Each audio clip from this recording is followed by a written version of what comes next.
and we're going to kick off with a keynote on the future of money. So it really is about looking forward. We're going to have a future stargazing session this morning, and someone who doesn't need a lot of introduction other than to say he is a world-class expert in his field, has come to South Africa to talk to us. Andreas Antonopoulos, welcome to South Africa and welcome to the conference. Hi. Good morning, everyone. Good morning. I am so excited to be here. This conference was called the Bitcoin Conference a couple of years ago, and now it's the Blockchain Conference. Next year, it's going to be the DLT technology. And then after that, it's going to be the database inspired by, but no longer in any way related to, Blockchain Conference. It's an interesting progression. Let me do a quick poll of the audience. I want to get an idea of your level of experience and familiarity with this space. So I'm going to go back to the yesteryears of Bitcoin. How many of you currently own Bitcoin? Fantastic. And those who don't own Bitcoin, how many of you have conducted a transaction or seen a transaction happen in Bitcoin? Great. And how many do not own any cryptocurrency of any type? OK, great. How about people who are involved with Ethereum and own Ethereum? Great. Dash? Monero? Zcash? Got some interesting ones. OK. How many own blockchain? How many have used blockchain in a transaction? Or in any way?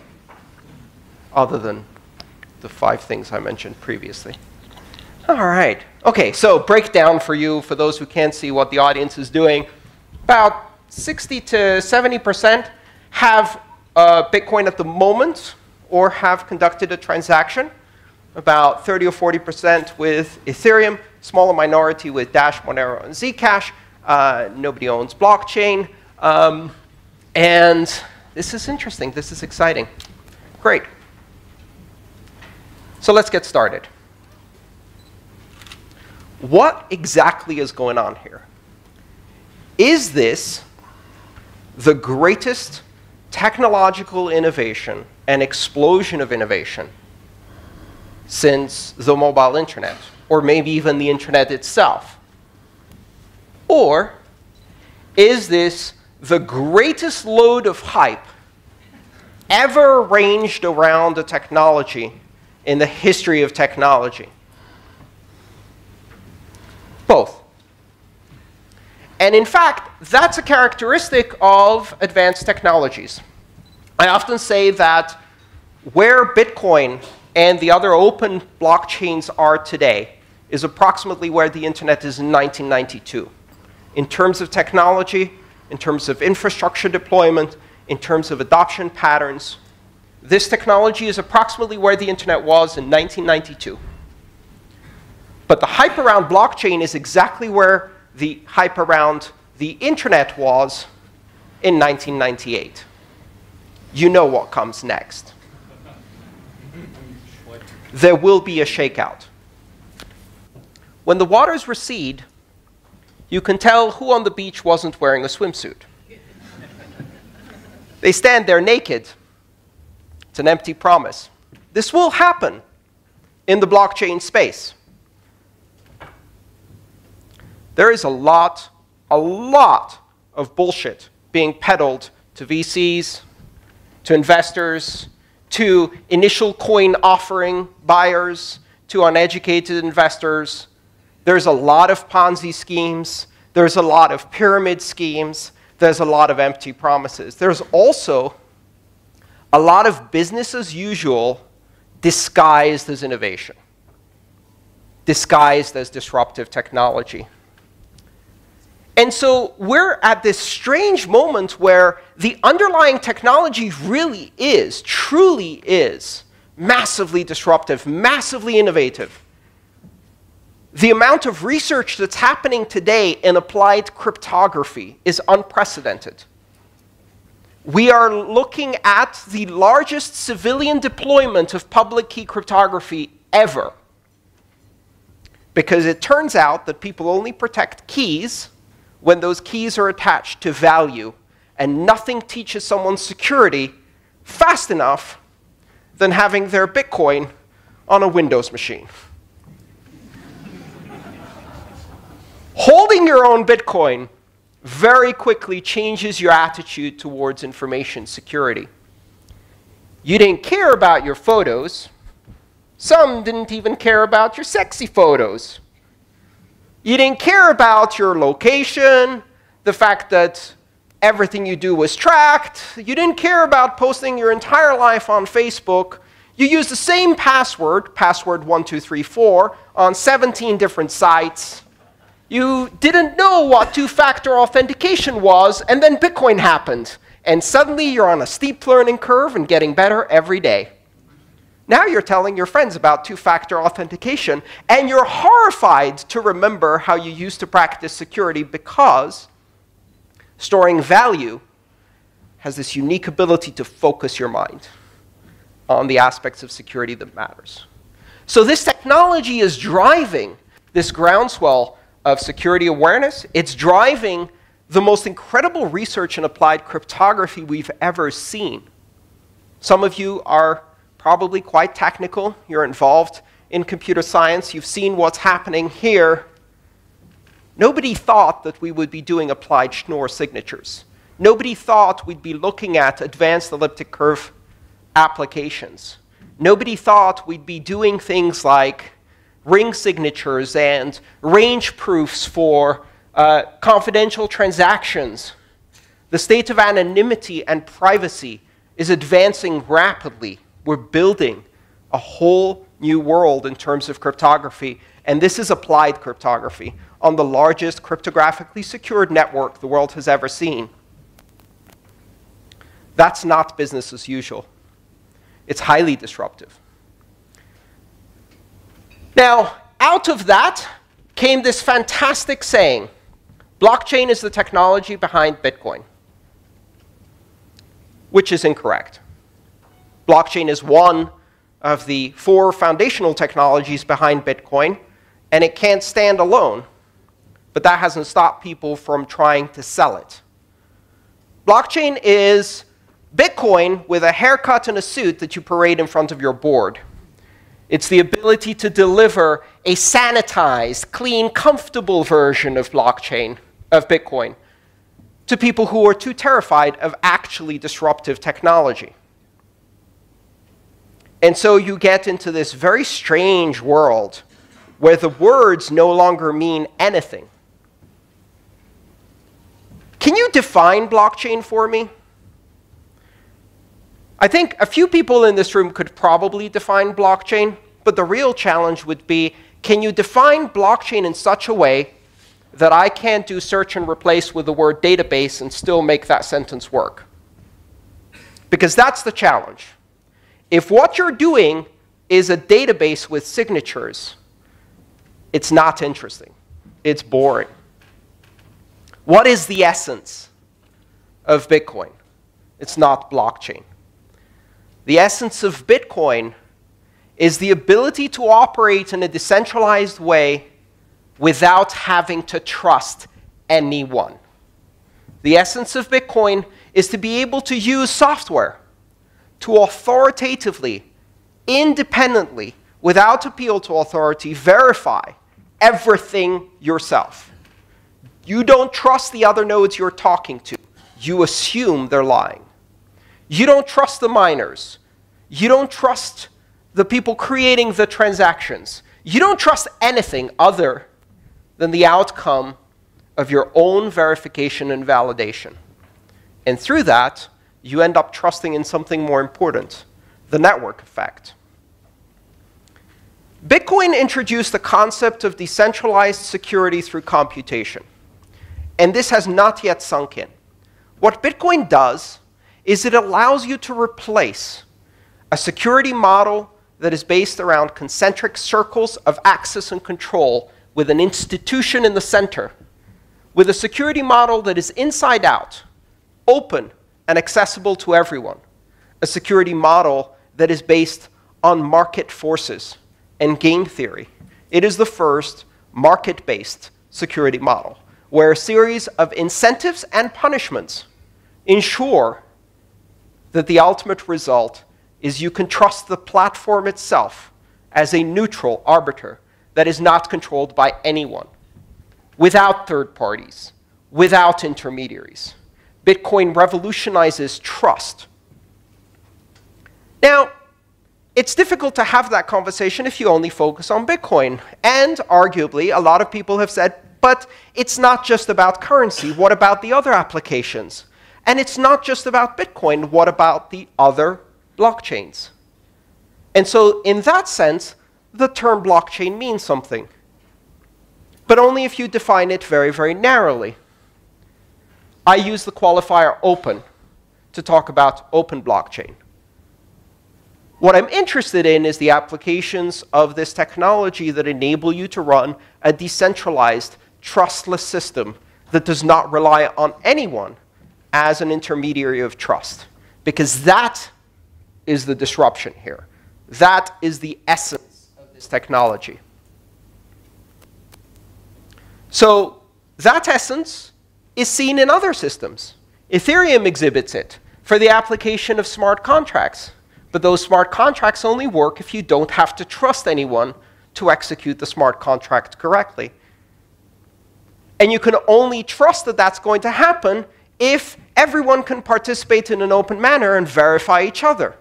If access to the underlying consensus algorithm in mining is open to everyone. And so out of these characteristics come the power of these blockchains technologies. Open. And that's the key word. Borderless. There are no borders. Transnational. This is no longer about nation states. This is about network-centric trust. Without third parties, the network is the trusted party, and only if you verify everything. Neutral, because it isn't serving the goals of any one organization or institution.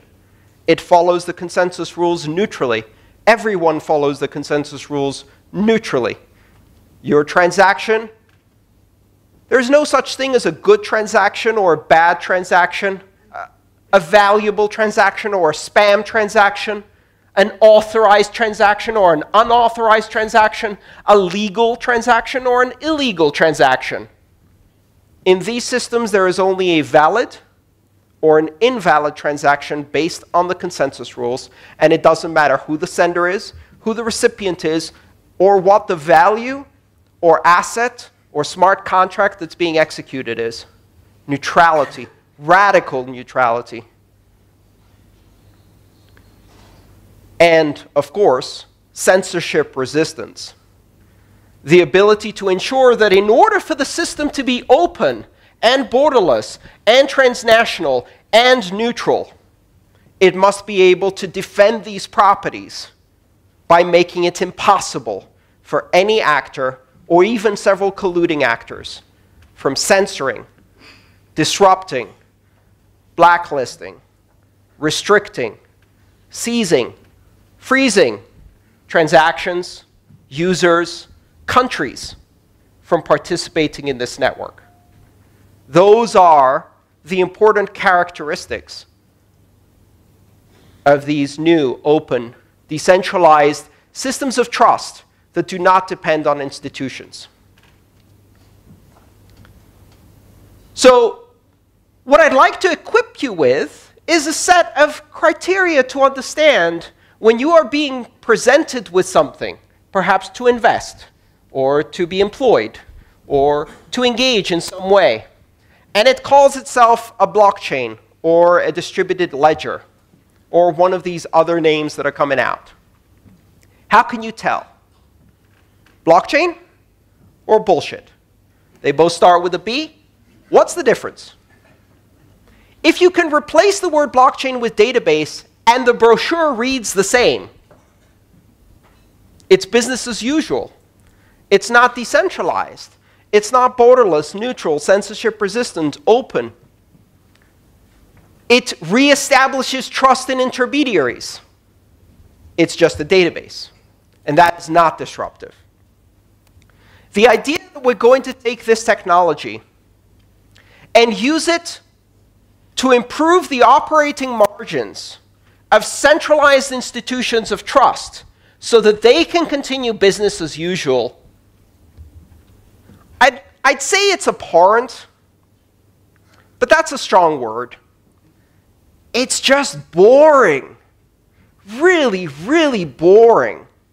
No one got into this in order to make a few billions for a financial services clearinghouse. And if you did, I'm really sorry. That's boring. What's really exciting is the possibility of fundamentally changing the way we allocate trust on this planet, opening up the ability to collaborate, transact, engage on a global level with everyone. Simply by means of downloading an application, you can become part of a giant platform of trust that doesn't care who you are or where you came from, that doesn't require permission to participate or innovate, where a 12-year-old JavaScript programmer has the same influence as power as JP Morgan Chase. More, in fact, because they're doing open source and feeding into a community of collaboration that is creating a tsunami of innovation. Taking this technology and using it to strengthen the same centralized institutions so that they can improve their bottom line is boring. That is not what blockchain is. That's just a database. And it doesn't change anything. In fact, there are some rather disturbing possibilities in this model. Let's think about it for a second. The most commonly expressed application for these new distributed ledger technologies is to replace the function of a centralized clearinghouse with a consortium of n participants, where n is 2, 3, 4, 5, 10, known, permissioned, controlled participants, who will assemble transactions and sign them rather than compete through market forces in a security model like Bitcoin. We discard currency as the underlying mechanism for building market-based security. We discard proof of work as wasteful because all it allows you to do is decentralized, secure, neutral, censorship-resistant blockchain. And we trust 5 named parties to sign transactions. At that point, they don't need to assemble these transactions in blocks. They can just sign the individual transactions. They don't need to chain them together, because absent proof of work and a system of currency incentives, rewriting that is easy. There's no immutability. So it's not a blockchain anymore, because there's no blocks and there's no chain. Now that's at a technical level, but let's look at the more important level. What do you achieve by replacing a clearinghouse with a consortium of players? You know, there's something unique a clearinghouse does. If you understand the role of a clearinghouse, one of its most important functions is that it is not a participant in the market. It has no skin in the game. The New York Stock Exchange is not an active trader. That's not an accident. That's called separation of concerns. The clearinghouse is an independent party with oversight that is not a market participant. If you take that party out and replace it with 5 banks, all of which have skin in the game, how do you run a consensus algorithm when the incentives to cheat, front-run, manipulate the market, and break the consensus rules, even adversarially against the other 4 parties, are so high? There's no incentive to keep the consensus rules. All you're doing is you're saying, trust us. We're in a consortium. Trust us? These 5 banks? Where were you in 2008? Where were you when Libor was fixed? Where were you when the gold markets were fixed? Where were you when front-running and high-frequency trading was creating these monsters of crony capitalism? Trust us? Hell no. Removing the clearinghouse and replacing it with, what's the word? It's not consortium. Cartel, that's the word.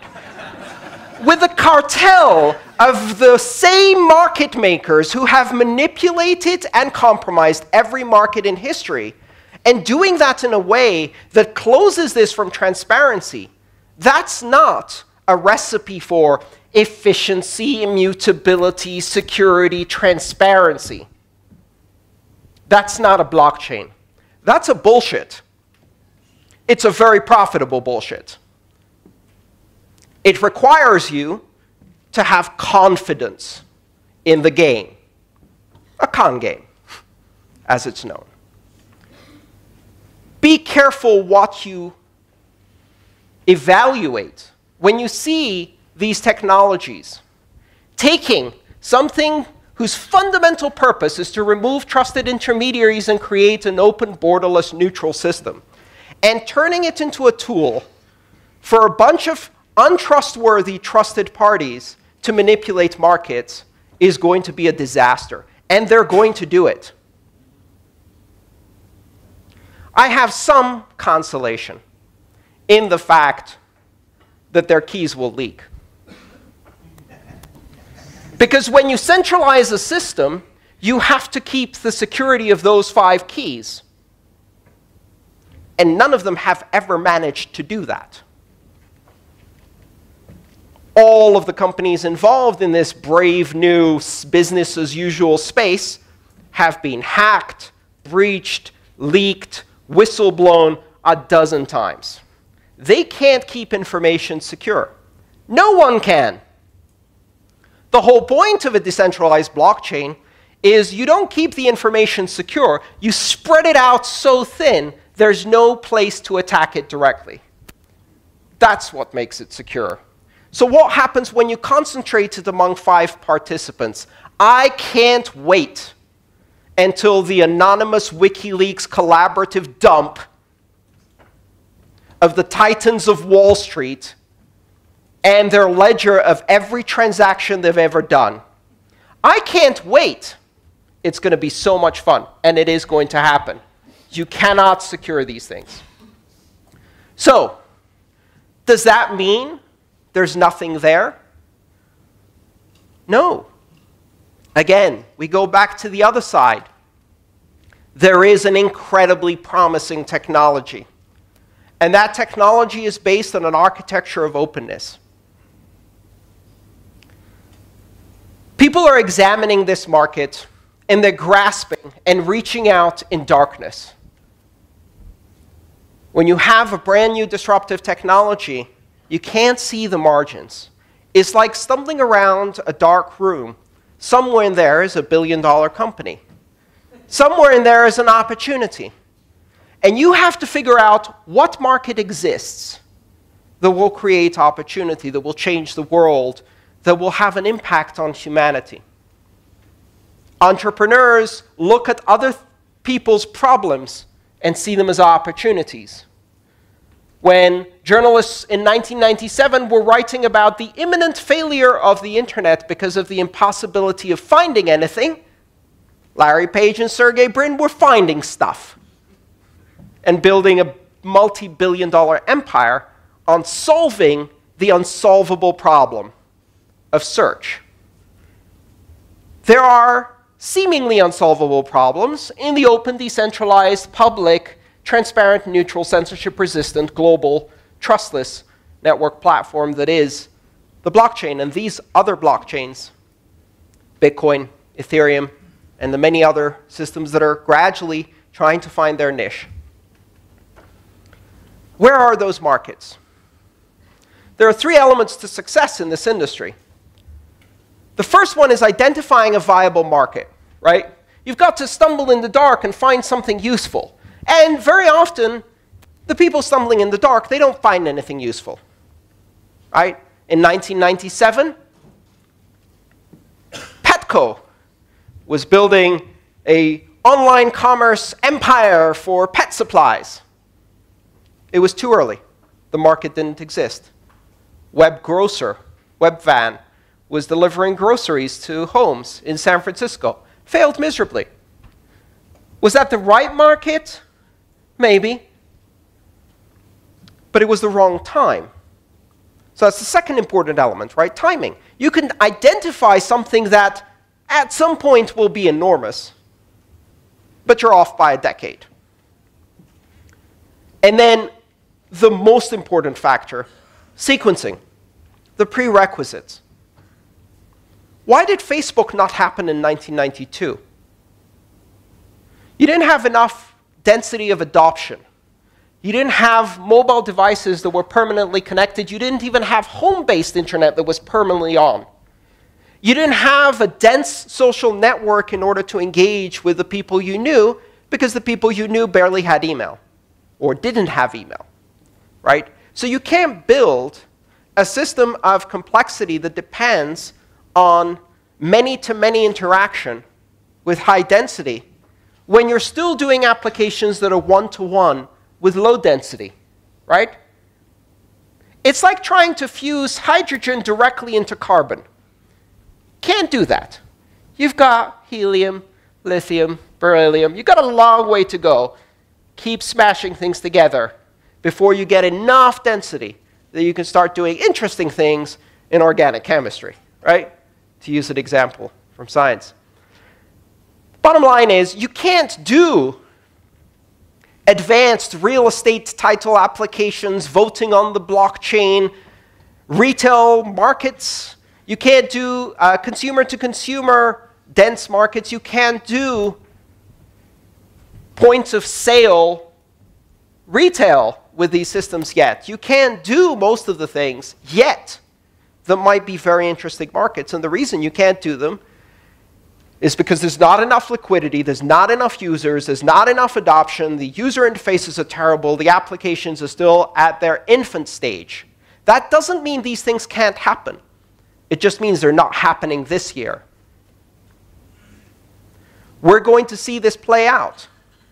In order for people to have the trust to put the title of their home on this blockchain, it has to be able to secure not billions, but trillions of dollars in assets. And in order to be able to secure trillions of dollars in assets, it has to have liquidity and infrastructure. It has to have broad adoption. You're not going to get adoption on a transaction that most people do twice in their lifetime, when you can't even get them to use it for transactions they do every day, right? We're not going to be doing digital identity so that everyone can have a bank account, because it takes a long time until you have adequate adoption. For the first 15 years of the internet, the application was email. And not until everybody had it, had to have it, needed it for work, did we see the second layer emerge. Because that created the density of adoption. And currency is the email of blockchains. Payments are the fundamental infrastructure that will enable density of adoption. It's very, very enticing to say, this is about more than money. It is, absolutely. In the long term, the vision of this technology is far beyond money. But you can't build that unless you first build the money part. That's what creates the security. That's what creates the velocity, the liquidity, the infrastructure. That's what funds the entire ecosystem. And in the end, when we do deliver, perhaps, digital identity to people, it won't be so they can open a bank account. Because this isn't about banking the unbanked. It's about debanking all of us. Thank you.